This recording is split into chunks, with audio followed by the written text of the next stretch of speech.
Today we celebrate the first glorious anniversary of the Information Purification Directives. On January 22nd, 1984, during Super Bowl XVIII, Apple aired a commercial for their brand new Macintosh computer. This commercial was dubbed as a turning point in television advertising and one of the greatest commercials of all time. In this video, I will be critically analyzing the rhetorical devices used by the commercial so that we can gain a better understanding of why this commercial was so critically acclaimed and how it helped propel Apple to its prominent position in the technology industry today. But first, we'll need some context. In 1949, American author George Orwell published his novel titled 1984, which paints a picture of a dystopian future where a totalitarian government monitors and controls every aspect of daily life. Through the use of telescreens, the government, ruled by Big Brother, is able to constantly blast propaganda into each individual's home in order to brainwash its citizens, as well as monitor their movement and behavior to keep strict control of the people. Now back to real life. We fast forward to the year 1948, and IBM is the largest and most dominant force in the technology industry. Apple at the time was a much smaller company, still trying to make a name for themselves in this lopsided industry, and with the release of their new personal computer, the Macintosh, they understood the importance of its announcement if they wanted to break through to the consumer market. Because George Orwell's novel was so well known and the year 1984 had begun, Apple was able to use this cultural knowledge and seize the kairos of the moment with this advertisement. Now comes the public debut during Super Bowl XVIII, the most viewed event in television each year. The commercial begins with a dark and gloomy reality, alluding to that of George Orwell's dystopian future.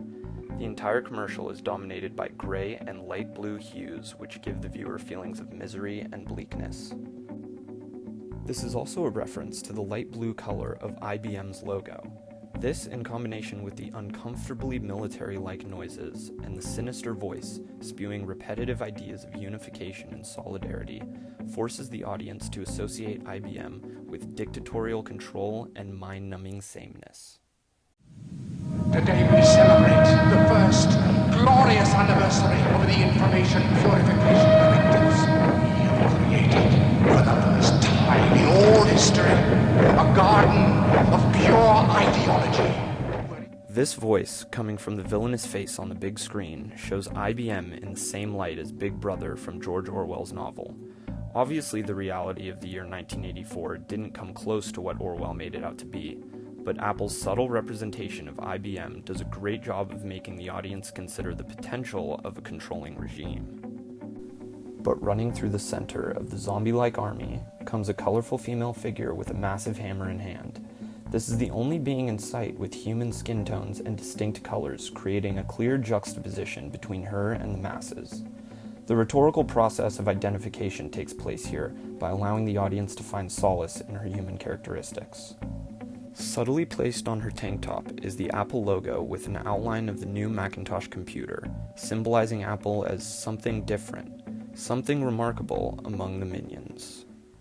Then comes the climax of the advertisement, where the woman sends the hammer flying into the televised face of Big Brother, creating a bright explosion, ending his propagandic speech, and shocking the army of brainwashed bystanders. Apple has done it. Apple has defeated the commanding force of the information age and has freed the customers, all with their new personal computer. At long last, the commercial explicitly reveals its purpose and its reference to George Orwell's novel with the ending statement.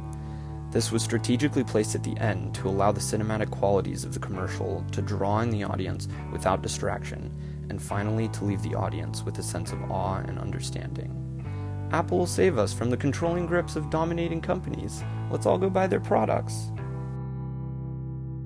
But unfortunately, I guess every hero has their tragic flaw.